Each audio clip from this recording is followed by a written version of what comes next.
감사합니다. 오늘 말씀은 사르밧 과부에 관한 말씀인데, 사르밧 과부의 이야기는 이스라엘 역사상 가장 악한 왕이라 하는 오명을 쓰고 있는 아합 왕과 가장 악한 왕비라 하는 또 별명을 가지고 있는 이세벨, 이 두 사람이 통치하던 기간에 이스라엘 백성들이 믿음을 다 잃어버리고 방황하던 그 시절에 믿음 있는 사람이 눈에 보이지 않던 그때에 가장 믿음이 있었던 두 사람, 엘리야 그리고 한 과부가 만나서 벌어지는 이야기입니다. 가장 믿음 없던 시대에 그러나 믿음으로 살고자 했던 두 사람이 어떻게 믿음으로 살았고 또 하나님께서 그 두 사람을 어떻게 붙들어 주셨는지 그 이야기입니다. 그 이야기를 우리가 많이 익히 알고 있는 이야기인데, 올해는 깊은 곳으로 우리가 가서 그물을 내리자 그랬는데요. 이미 알고 있는 이야기도 또 좀 더 깊은 곳으로 가면 하나님께서 주시는 새로운 은혜들이 또 깊은 곳에 있습니다. 그런 것들을 오늘 같이 저와 함께 나누기를 원합니다. 이제 아합 왕이 이렇게 하나님 앞에 패역한 그런 또 생활과 또 온 백성들을 그렇게 끌고 가니까 하나님께서 심판을 하시기로 하셨습니다. 그래서 엘리야 선지자 보고 기도해서 하나님의 심판이 임하게 하라 했는데, 엘리야가 기도했더니 그 땅에 가뭄이 임하고 계속 가뭄이 임해서 3년 반 동안이나 가뭄이 계속 되고 있었습니다. 3년 반 동안 계속 가뭄이 됐으니까 뭐 나라가 초토화되겠죠. 그러니까 이 아합 왕이 또 화가 나가지고 이 엘리야 선지자를 잡아 죽이려고 찾아다니고 있습니다. 그래서 엘리야 선지자가 아합 왕을 이제 피해서 도망가다가 그릿 시내가라 하는 곳으로 이제 피신을 하게 됩니다. 거기에서 다른 곳은 다 말랐는데 그 그릿 시내가는 이제 하나님께서 숨겨두신 곳이기 때문에 거기서 흐르는 그 물로 물을 마시고, 그러던 중에 또 까마귀들이 날라와 가지고 아침 저녁으로 고기도 물어오고 떡도 물어오고 해가지고 까마귀가 주는 그 음식으로 이제 먹고 살고 있었습니다. 근데 시간이 조금 지나니까 그 그리 시냇가 물도 다 말라버려서 더 이상 거기도 있을 수 없는 상황이 됐습니다. 그럴 때 하나님께서 시돈 사르밧이라는 곳에 가서 한 사람을 만나라, 거기서 내가 너를 먹이겠다, 이런 말씀을 하십니다. 그래서 엘리야가 그 말씀을 듣고 사르밧 과부를 만나게 되는 이야기입니다. 그래서 거기에서 이제 과부가 주는 그 음식을 먹고 살았다는 그 이야기인데, 보통 우리가 이야기를 많이 들었기 때문에 이 이야기를 통해 가지고 하나님께서 사르밧 과부, 불쌍한 과부를 도우셨구나, 뭐 이런 이야기 정도, 또 주의 종을 잘 이렇게 믿음으로 공개를 했더니 하나님이 축복해 주시더라, 이런 이야기, 뭐 이런저런 이야기들 우리가 좀 기억하고 있을 줄 압니다.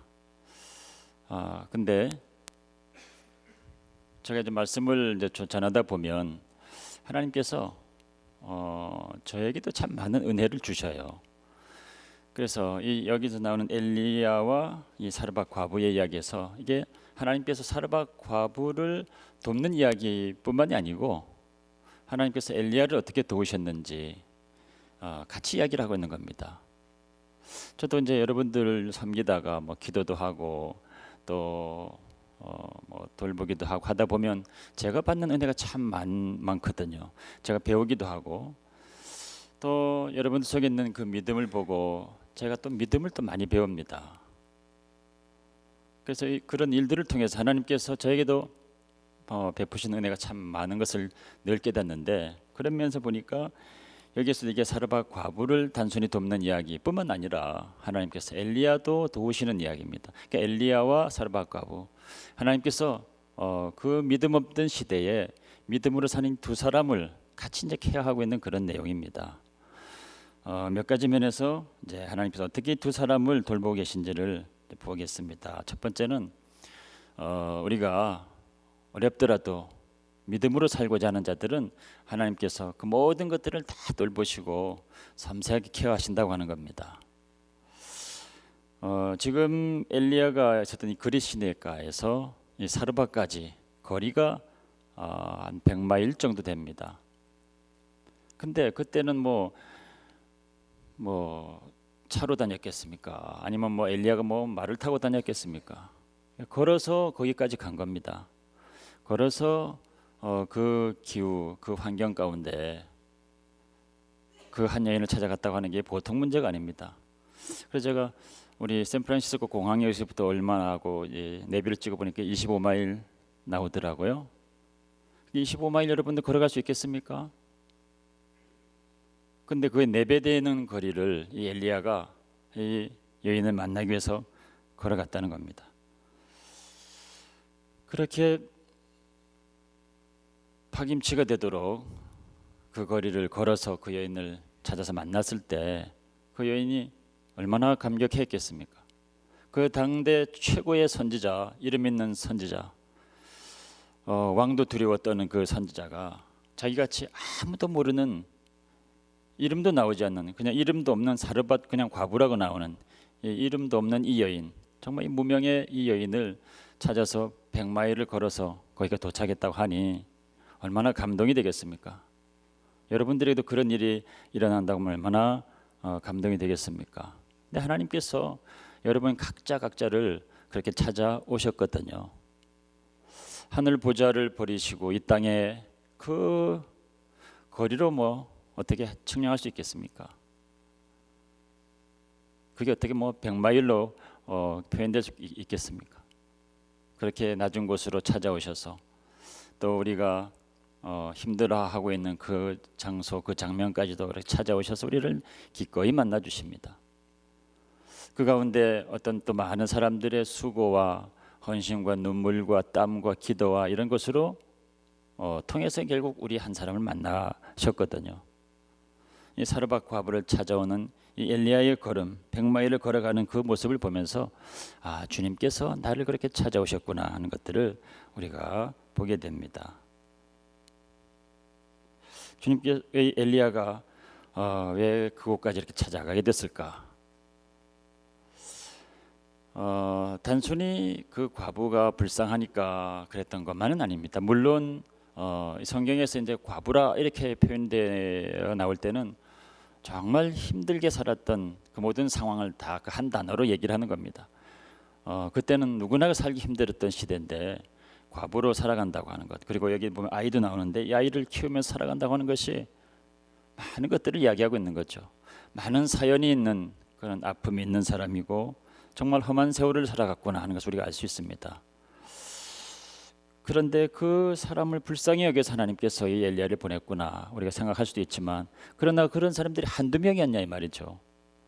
누가복음 4장 26절에도 예수님께서 이제 이 장면을 잠깐 인용하시면서 그때 이스라엘에 여러 명의 과부가 있었다. 그런데 엘리야를 하나님께서 한 이 사람에게만 보내지 않았냐 이런 얘기를 하십니다. 왜 그랬겠냐? 자세한 설명을 굳이 하지 않습니다. 왜냐하면 우리가 짐작할 수 있기 때문에. 그때 믿음 있는 사람이 다 사라졌다고 생각하고 엘리야도 하나님께 하소연하듯이 기도하는 내용이, 하나님 지금 모든 주의 선지자들이 다 죽었습니다. 나 외에는 다 죽었는데 나밖에 남질 않았습니다. 믿음 있는 사람 다 잡혀 죽고 아무도 보이질 않습니다. 이 백성들은 다 폐역의 길로 가고 있는데 믿음 있는 사람은 아무도 없습니다. 나 혼자 지금 선지자라고 남았는데 내가 어떻게 감당합니까? 그럴 때 하나님께서 너는 내 눈에는 아무것도 보이지 않는데 그러나 내 눈에는 보이는 7,000명이나 있다. 7,000명의 믿음의 사람들을 곳곳에 남겨뒀다 이런 말씀을 하시죠. 그러니까 눈에는 보이지 않지만 그러나 곳곳에 믿음 있는 사람들이 숨어 있었다는 겁니다. 아합의 위협을 피해서 드러내진 못하지만 숨어서 믿음 생활하던 사람들이 있었다는 거죠. 그 중에 한 사람이었다라고 하는 것을 우리가 금방 짐작할 수 있습니다. 그렇게 남겨둔 사람, 믿음 있는 사람 중에 하나였구나. 그 7,000명 중에 하나, 이름 없는 사람에 포함되어 있었구나라고 하는 것을 알 수 있는 거죠. 이 사람이 어떤 믿음을 가지고 있었기 때문에 그랬을까? 모르죠. 우리는 아무런 어떤 표현이 나와 있지 않으니까 모르죠. 아무도 그 사람의 믿음을 본 적이 없으니까 모릅니다. 그러나 하나님은 분명히 봤다고 하는 겁니다. 그 7천 명의 사람들이 곳곳에서 신앙생활을 하고 믿음을 지켰다고 하는 것을 어떻게 합니까? 사람들은 아무도 모릅니다. 그러나 하나님 그 7천 명의 믿음을 다 보시고 그들 각각의 헌신과 주님을 향한 사랑과 믿음과 이런 것들을 다 헤아려 알고 계신다라고 하는 겁니다. 그러니까 여러분들도 걱정할 것 전혀 없습니다. 여러분들이 가지고 있는 믿음, 사람들이 인정해 주지 않아도 걱정할 것 하나도 없고, 또 내가 주님께 드린 헌신과 또 사랑과 눈물과 이런 것들 사람들이 기억해 주지 못한데도 걱정할 것 아무것도 없습니다. 오히려 사람들이 다 알고 칭찬해 주고 하면은 받을 상급도 사실은 없다고 그랬습니다. 근데 그 모든 것들을 하나님 다 기억하고 계신다고 하니 얼마나 참 감사합니까? 이 여인은 그래서 하나님이 다 보시고 엘리야에게 이 여인에게 엘리야를 보낸 겁니다. 사실 마지막 때 보면은 심판할 때도 하나님께서 좌우측으로 양과 염소를 가르듯이 쫙 가려놓고 어느 그룹의 사람들에게, 오른쪽에 있는 사람들에게 내가 줄일 때 너희들이 먹을 걸 갖다 줬고, 목마를 때 물을 갖다 줬고, 헐벗을 때 입을 것도 갖다 줬고, 내가 감옥에 있을 때 너희들이 부지런히 찾아왔었구나, 이렇게 칭찬을 하는 사람들이 있습니다. 그 사람들이 주여 우리가 어느 때 그랬습니까? 자기들도 잊어버리고 언제 그랬는지도 알지 못하고 있습니다. 그러나 하나님께서는 모든 것들을 다 기억하시고 마지막에 그것을 일일이 다 멘션하시고 보상하시고 그렇게 하시죠. 그런 이 여인을 이제 하나님께서 보시고 엘리야를 보냈습니다. 근데 그 여인만 돌아보셨냐 이 말이죠. 엘리야도 하나님께서 사랑하시고 엘리야도 돌아보신 겁니다. 엘리야가 지금 그리 시내가에서 이제는 물도 떨어지고 까마귀 고기도 떨어지고 더 이상 살 수가 없었습니다. 더 이상 숨을 곳도 없었을 때 하나님께서 시돈 땅 사르밧으로 가라, 거기가 너의 안전지대다 라고 말씀하신 거죠. 거기 가면은 한 사람이 있을 것이고 그 사람이 너를 공개하고 너를 먹일 거다, 그 사람이 너를 먹일 거다라고 하는 겁니다. 그러니까 하나님께서 그곳에서 엘리야를 지키고 보호하시고 엘리야를 케어하고 먹이겠다는 겁니다. 실제로 나중에 보면은 그 여인이 만든 음식으로 엘리야가 가뭄이 끝날 때까지 거기서 피해서 안전하게 지내면서 먹고 마시고 살게 됩니다. 그러니까 엘리야도 돌보고 엘리야도 살게 하신 거죠. 그러니까 그 사르밧 과부만 돌아본 것이 아니라 믿음으로 그 어려운 시대를 믿음으로 주님을 섬기고 갔던 엘리야도 하나님께서 이렇게 섬세하게 돌보시더라는 겁니다. 이곳에서 또 까마귀를 먹이시다가 또 안 되니까 저곳으로 또 피신해가지고 그곳에서도 먹이시고, 믿음으로 살고자 하는 자에게 하나님께서 항상 피할 곳을 주시고 항상 살 길을 열어주시고 항상 도우시더라라고 하는 겁니다. 두 번째는 그렇게 하나님께서 우리를 도우시는데 그 도우시는 그 방법, 하나님의 도우심이 어떻게 우리에게 오는가라고 하는 것에 대해서도 이 두 사람에게 가르치고 있습니다. 사르밧 과부에게는 하나님의 도움이 정말 생각할 수 없는 중에서도 하나님께서 기적적으로 슈퍼내추럴하게도 얼마든지 도우시는 하나님이시라라고 하는 걸 가르쳐주고 있습니다. 이 사르밧 과부는 그런 걸 본 적이 없거든요. 믿음은 가지고 있었지만 하나님께서 이 막다른 골목에 이르게 되면 더 이상 방법은 없다라고 생각하고 절망하던 사람입니다. 우리의 방법이 다 하게 되면 더 이상 다른 방법이 없다고 생각하고 있던 분입니다. 그래서 이 과부로 살았으니까 정말 사람들의 도움이 너무너무 절실하고 너무 그 도움이 필요로 하고, 그래서 정말 누군가 나타나면 이 사람이 나를 도울 수 있는 사람인가, 도울 힘이 있는 사람인가, 가지고 있는 것이 있는가 하는 것에 굉장히 주목하던 사람이죠. 근데 엘리야가 이 여인을 돕겠다고 나타났는데 이 선지자가 털레 아무것도 가지고 오지 않은 거지 같은 차림으로 나타난 겁니다. 한편으로는 또 실망이 되는 거죠. 혹시 이 사람이 도울까 했는데 뭐 보니까 도와줄 게 아무것도 없는 그런 모습으로 나타난 겁니다. 만약에 엘리야기 때문에 하나님의 선지자이기 때문에 믿음으로 무엇이든지 막혀 있는 모든 것들을 해결할 수 있는 능력이 있고 하나님의 능력을 나타낼 수 있는 사람이라 생각했으면 엘리야가 나타남으로 말미암아 여인이 그냥 감격해하고 또 정말 그렇게 해피했을 텐데 보면은 그렇지 않습니다. 나중에 자기가 가지고 있는 것이 그거밖에 마지막 남은 것이 한 움큼 그 가루밖에 없다고 절망적으로 얘기하고 그거 없으면 자기는 죽는다고 얘기하거든요. 그러니까 다른 모든 방법이 막혔을 때는 하나님께서 그것을 넘어서는 어떤 일이라도 하실 수 있는 분이라는 것을 알지 못하는 겁니다. 경험해 본 적이 없는 거거든요. 그런 여인에게 엘리야를 통해서 우리의 모든 방법이 다 막혔을 때, 우리가 완전히 외통수에 몰렸을 때, 그래도 하나님께서는 놀라운 방법으로 우리가 생각할 수 없는 방법으로 길을 여시는 하나님이라, 홍해도 가르시는 하나님이다라고 하는 것을 여인에게 가르쳐주고 있는 겁니다. 그래서 실제로 나중에는 정말 하나님께서 나를 도우시는데 기가 막힌 방법으로, 하나님의 방법으로 뭐든지 나를 도우실 수 있구나 하고 하나님께 이제 영광을 돌리게 되죠. 이 여인뿐만이 아닙니다. 이 여인뿐만이 아닙니다. 엘리야에게도 하나님의 도움이라고 하는 것이 어떻게 오는지를 가르쳐주고 있습니다. 이 엘리야는 정말 선지자 중에서도 이 능력의 선지자였습니다. 그래서 기도만 하면 모든 걸 다 해결합니다.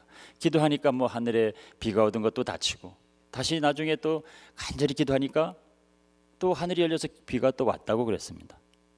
엘리야가 죽은 자를 안고서 기도하다가 살아난 그런 경우도 있습니다. 정말 능력의 선지자, 기도만 하면 모든 것들을 다 해결하고, 그래서 하나님의 도움은 항상 그렇게 기도하면 다 하나님의 그 능력으로 슈퍼내추럴하게 다 해결이 된다고 믿어왔던 사람입니다. 근데 하나님께서 이번에는 사르밧 이 과부, 이 여인에게 가서 그 여인이 가지고 있는 그 한 움큼의 그 식량, 그것을 먹고 살으라고 얘기하시는 겁니다. 양식이 떨어지면 기도하면 다 해결이 된다고 믿고 있는데, 심지어는 까마귀들이 날아와 자기를 먹이기도 했는데, 근데 이번 경우는 아무것도 가지지 않은 너무너무 연약한 그 여인이 너를 도울 것이다 얘기하는 겁니다. 이 엘리야가 전혀 생각해 보지 못했던 겁니다. 하나님의 도움이 그렇게 오는 것이구나, 그렇게도 또 올 수가 있구나. 하나님의 도움이라고 하는 것이 늘 우리가 평범하게 만나는 사람들을 통해서도 오게 되는 것이구나. 또 가장 연약한 이 여인이 나를 돕게 되는 거구나. 내가 지금 굶어 죽을 상황 가운데 있을 때 이 가장 연약한 이 여인이 나를 살리는구나. 내가 이 연약한 이 여인 때문에 내가 살아나게 되는구나. 많은 것들을 배우게 된 겁니다. 그러니까 하나님 앞에서도 그렇지만 사람 앞에서도 참 겸손하게 되는 거죠.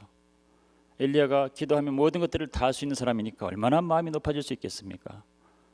그러나 이런 일들을 배우면서 사람들 앞에서도 겸손해지게 되고 누구도 무시할 수 없는 그런 사역자가 됩니다. 그래서 시편 121편에 하는 고백이 이제 우리 모든 고백이 되는 거죠. 내가 산을 향하여 눈을 들리라. 나의 도움이 어디서 올고, 이 산 저 산 두루두루 헤매고 다녀보아도 나의 도움이 어디서 올고, 이런 방법 저런 방법 여러 방법을 통해서 결국은 하나님이 나를 도우시는구나, 하나님이 나를 도우시는구나, 천지를 지으신 여호와께로서다 하는 고백을 우리 모두가 하게 되는 것입니다. 세 번째로 또 이 두 사람에게 가르쳐주는 것이 있습니다. 그 집에 딱 도착해 보니까 하나님께서 엘리야에게 말씀을 주는 겁니다. 이 집에 이 여인에게 이 말씀을 주거라 하고 하나님께서 감동해 주신 말씀이 뭐냐면, 그 여인이 가지고 있는 한 움큼의 그 가루, 또 조금 남은 그 기름, 그것을 가지고 떡을 만들어 가지고 그걸 달라 하라고 하는 겁니다. 그 엘리야도 막상 거기 도착해서 하나님의 감동, 그 말씀을 하라는 감동을 받았을 때 얼마나 당황했겠습니까? 벼룩에 간을 빼도 분수가 있지, 그 한 움큼 남은 것만 먹고 나면 아무것도 없어서 그것이 이제 마지막 양식이 돼가지고 자기들이 이제 굶어 죽을 거라고 얘기하는 그 여인에게 그걸 나에게 달라라고 하니 하나님이 또 하필 또 그런 얘기를 하라고 합니다. 엘리야도 참 조마조마해가지고 어떻게 얘기할지 엘리야도 고민이 됐습니다. 그래서 본문을 자세히 읽다 보면 가서 말하기가 좀 그랬을 겁니다. 그래서 물이나 한 잔 달라고 물을 주어서 나로 마시게 하라 그러죠. 그 여인이 물을 뜨러 가고 있는데 물을 뜨러 가서 물을 받아 마시기도 전에 물 뜨러 가고 있는 여인 보고 이어서 바로 얘기합니다. 너가 가지고 있는 그 가루 한 움큼 그걸 가지고 떡을 만들어서 나에게 달라. 그 물 뜨러 가려고 하는 여인에게 바로 그 얘기를 하는 걸로 보면 처음에는 정말 이 엘리야도 이 얘기를 어떻게 해야 되나 고민하면서 이렇게 물이나 한 잔 달라 이렇게 얘기를 하지 않았나 싶습니다. 근데 그 한 주먹의 가루와 또 기름 남은 거 가지고 만들어서 떡을 만들어서 먼저 나에게 달라고 그러고 나머지를 이제 너와 너 아들이 먹으라 그랬는데 그걸 만들어 가지고 주면 엘리야 주고 나면 자기와 아들이 먹을 것도 없습니다. 그게 마지막이거든요. 그러니까 그 여인에게는 그게 정말 생명과도 같은 겁니다. 아주 소중한 생명과도 같은 겁니다. 근데 그거를 달라고 하는데 여인이 이분은 하나님의 사람이고 이건 하나님께 주는 것과 동일하고 뭐 그런 많은 생각을 복잡하게 했겠습니까? 그 먼 길을 찾아와서 지쳐있는 이 엘리야, 정말 굶주렸던 이 엘리야, 자기보다 보니까 더 불쌍해 보이는 이 엘리야에게 그래 나에게 너무너무 소중한 것이고 나에게 이 마지막 한 끼지만 이 사람이 달라고 하니까 줘야 되겠군 하고 내놓지 않았겠습니까? 우리에게 있는 정말 소중한 어떤 것을 다른 사람이 어떤 필요가 있을 때 그것을 내어놓을 수가 있겠느냐 이 말이죠. 나에겐 너무 소중한 중요한 하나인데 다른 사람이 동시에 그것을 필요로 한다면 우리가 그 사람을 위해서 내놓을 수 있을까? 하형록 목사님이라고 미국에서 유명한 이 건축회사 팀하스라고 하는 유명한 건축회사 해가지고 아메리칸 드림을 이루었던 분이 있습니다. 그분이 이제 최근에 이제 목사님이 되셨는데 그분의 스토리가 참 기가 막힙니다. 그분이 이제 젊을 때 아주 잘 나가고 있을 때 도로로 차를 몰고 가고 있는데 하이웨이에서 갑자기 심장에 큰 무리가 온 겁니다. 그래서 거의 뭐 기절하다시피 하게 되고 그 일로 인해 가지고 병원에 이제 가게 됐네. 가보니까 심장 이식 수술하지 않으면 이제 안 되는 그런 상황이 된 겁니다. 그래서 이제 오래오래 기다리면서 심장 이식을 하려고 이제 대기자 명단에 넣어놓고 그 심장 이게 기증 그 심장이 있을 때까지 이제 하염없이 기다린 겁니다. 그러다가 마침내 자기에게 딱 맞는 심장이 하나 나타났습니다. 그러니까 그걸 이제 이식받으면 되는 거거든요. 근데 그 의사가 그 소식을 전하면서 너무너무 기뻐하면서 근데 나가면서 하는 뒤끝 흘린 말이 근데 옆방에 어떤 여인이 있는데 그 여인도 이제 심장 이식 수술을 받아야 되는 사람인데 이 심장 나온 것이 그 사람에게도 딱 맞는 심장이다. 그리고 그 사람은 24시간 내로 수술하지 않으면은 이제 죽는다. 이런 얘기를 하는 겁니다. 그래서 이 하영룡 목사님이 그때 목사가 아니지만 그 말이 마음에 탁 꽂히는데 굉장히 정색을 하니까 의사도 당황해가지고 아니 당신이 신경 쓸 필요 없고 난 그냥 얘기를 했을 뿐이다. 이거는 이 심장은 당신이 지금 대기자 순서에 맞는 심장이고 당신 차례니까 당신이 수술해야 된다 그랬습니다. 근데 그 의사가 나간 다음에 이분이 그 말이 자기 마음에서 떠나질 않는 겁니다. 근데 그 심장 그 이식 수술하는 그 기회는 한 번밖에 없다고 그러더라고요. 근데 그 옆에 있는 사람은 오늘 수술하지 않으면 죽는다 하는 얘기를 듣고 나니까 견딜 수가 없는 겁니다. 그래서 다시 의사를 불러가지고 내 그 기다리는 그 심장을 저 여인에게 주십시오. 그렇게 합니다. 병원에 이제 발칵 뒤집혔습니다. 근데 결국 그 심장을 그 여인에게 주게 되고 그 여인이 살아납니다. 그럼 자기는 이제 기약 없이 다시 또 그 기증자를 기다려야 되는데 기다리는 것이 아니라 이제 기회가 사라졌기 때문에 그 사람은 이제 방법이 없는 겁니다. 근데 나중에 보니까 자기에게 온 것을 이렇게 양보를 하게 되면 그 찬스를 쓴 것으로 카운트를 안 하고 아직 그 기증을 받을 수 있는 그 찬스가 유효하다는 어떤 그런 이제 해석이 나중에 이제 알게 됐습니다. 그래서 어떻게 또 기다리다가 또 시간이 많이 지난 어느 시점에서 또 심장 기증자를 받아가지고 수술을 하게 됐습니다. 그러니까 살아난 거죠. 그리고 이제 생명 연장됐으니까 자기 하고 있는 그 건축 사업을 하게 됩니다. 근데 하는 쪽쪽 신기하게 많은 도움이 생겨가지고 하는 일마다 성공하게 됐습니다. 그래서 아주 미국 사람들이 뭐 가장 가고 싶어하는 그런 이제 회사가 됐다는 얘기인데, 그래서 이제 왜 이런 이 특별한 은혜들이 내게 있을까? 이분이 알지 못했습니다. 나중에 깨닫게 된 겁니다. 그때 내게 꼭 필요했던 나를 살릴 수 있는 그 심장을 다른 사람이 동일하게 필요했을 때 내가 그에게 주었던 그 일 때문에 하나님이 이렇게 큰 은혜를 주시고 매사에 나에게 이렇게 페이버를 주셨구나, 이제 그렇게 깨달았다고 하는 그 내용을 책으로 쓴 것을 좀 읽은 적이 있습니다. 우리 하나님께서도 가장 소중한 독생자 예수 그리스도, 그분을 우리를 위해서 아낌없이 내어주셨습니다. 우리에게 꼭 필요한 구원의 주인데 그 구원의 주를 우리 하나님께서 품에 있는 독생자를 내어주셔서 우리를 다 살리셨습니다. 우리가 그것처럼 우리에게 꼭 필요한 것들이지만 그러나 다른 사람들이 필요가 있을 때 내 것을 내어놓는다면, 내 것을 내어놓고 그를 섬기게 된다면 이런 하나님의 사랑이 우리 가운데 부어지게 된다는 것입니다.